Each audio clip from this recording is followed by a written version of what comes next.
things through before he tells us. He just tells us what he's thinking as soon as it occurs to him. This shit sounds nuts. I'm gonna go to China and I'm gonna get those jobs from China and bring them back here to America. For what, nigga? So iPhones can be $9,000? Leave that job in China where it belongs. None of us want to work that hard. What the fuck is he thinking? I want to wear Nikes. I don't want to make them shits. What the fuck are you doing? Stop trying to give us Chinese jobs. I am going to bring back coal. Coal? I'm not even exaggerating. I have never in my life even seen a fucking lump of coal. I honestly don't even know what coal is for. If you're gonna have motherfuckers digging around in the dirt looking for shit, find me some truffles, nigga. That's what I'm about. And these truffle prices are getting out of control. If it gets any worse, I'm gonna be back down to regular butter like everybody else. Terrible, terrible job. This motherfucker hit North Korea with rap battle threats. Fire and fury, like, yo! Yo, what are you doing? It's fucking Korea, man. Kim Jong-un is a scary motherfucker. He might be as crazy as Trump. Some scary shit. And if you one of them naive motherfuckers that thinks that a war with Korea is gonna be easy, then you don't play Call of Duty at 3 a.m. like I do. 'Cause that's when the Koreans play. Fucking 8-year-old Korean kid took out my whole goddamn platoon last night.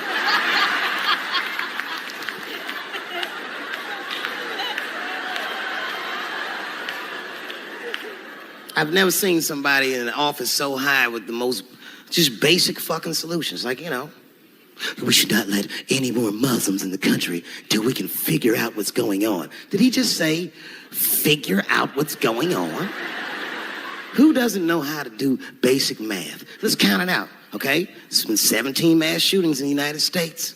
4 of them were done by Muslims. None of those 4 Muslims were from any of the 7 countries in your stupid ass original band.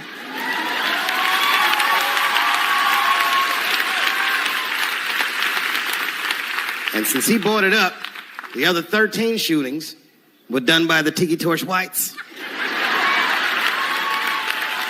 These are facts. You don't see me trying to ban white people from the show to keep the rest of the audience safe. It's a fucking terrible idea because it's mean and it's racist, and most importantly, it would be catastrophic to my bottom line. If there were no white people here tonight, I might leave this bitch with $1,800. This man needs to realize that we all need each other. And that's why we will never, ever be able to beat China. Because everybody in America is racist, and everybody in China is Chinese. This motherfucker called it all wrong. And don't believe the media either, because as all this shit is happening, the media is trying to make us believe that the extremities amongst us are the norms. We can disagree, that's fine.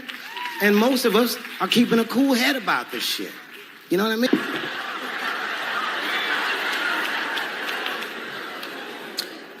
Sometimes I think that the media is hard on Trump, because I'll see shit that they get on him about that doesn't seem bad to me.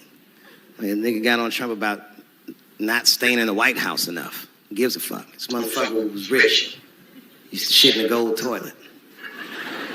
It's true. I don't know if you've ever been to the White House. It looks like a very nice place to work, but I wouldn't want to live in that Scooby-Doo ass house either. That shit's terrifying looking. Imagine you trying to jerk off in the crib and Abraham Lincoln's just looking at you like...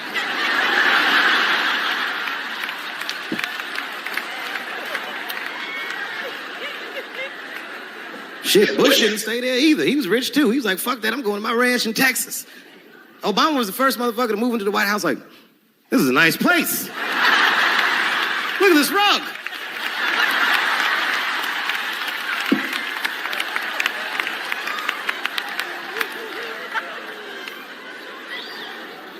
The media got on him about putting Jared Kushner in his cabinet, and I didn't think that that was the worst thing he'd done. I mean, it was still early, and I mean, it's not unprecedented. Kennedy had his brother as the attorney general, right? And some motherfuckers are Washington outsider. To be honest with you, I'd probably do the same thing. As a matter of fact, I do. You think I go to a Hollywood meeting with all them white folks by myself? I bring my nigga Mac Mittens from the streets. I don't even know his real name. Everybody just calls him Mac Mittens. But I know he's not qualified to even listen to these meetings, but this motherfucker just makes me feel good. And all the white people look at me like, Dave, do you mind asking your friend Mac Mittens to excuse us so that we can talk business? And I say, fuck that. Anything you say to me, Mac Mittens can hear that shit. And he listened to the whole meeting. And when they done talking, I just look over at Mac Mittens, and if he gives me the signal, meow, meow, I'll sign the papers. For sure, right? As Dave Chappelle said, we all need each other, and that is what makes America beautiful, and that's what makes America special. Us collaborating, working one another, supporting one another, being there for one another. It is something I must say that is very important, and that is very special. We all need each other. We need to work together, support one another, be for one another. And do you know why a lot of people come to America? A lot of people come to America because not just because of betterment of life, American dream. A lot of people come here because they like to live in an area where diversity is it's a whole. Where it's like working for a company where company values diversity, and you're somebody from another origin, another background. You know, you wanna be part of that company that values diversity, right? So that is one thing why you see a lot of people come to America because they wanna enjoy and be part of that diversity, which is something that is very important, especially especially being an immigrant from another country.